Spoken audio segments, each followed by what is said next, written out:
Unlikely partners in diplomacy, Russia and the United States say they've agreed a plan to put Syria's chemical weapons out of use.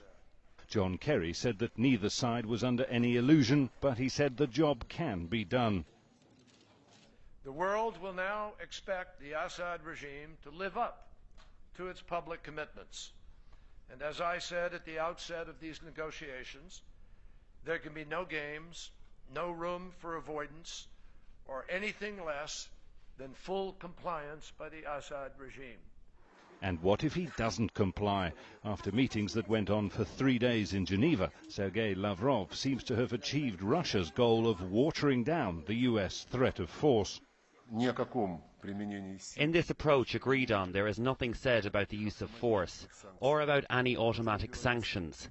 As I said, all violations should be approved in the Security Council convincingly, and we understand the decisions we have reached today is only the beginning of the road.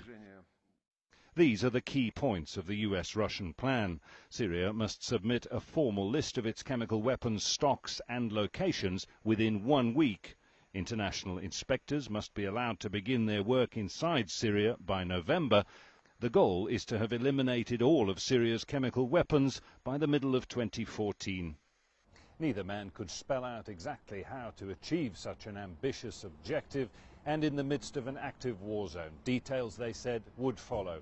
And it's also clear that any attempt to enforce this plan, should the Assad government fail to comply, could become so bogged down at the Security Council, where of course Russia has a veto, that any threat of US force has become almost meaningless.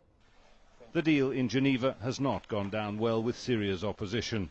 And we think that the Russians and the Syrian regime are playing games to waste time and to win time for the criminal regime in Damascus.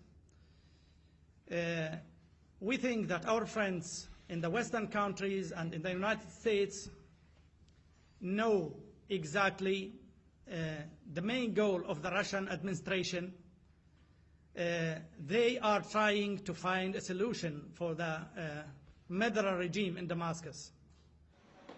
As Syrians continue to die in their dozens each day by conventional force, the promise to remove chemical weapons from the battlefield will not shift the balance on the ground.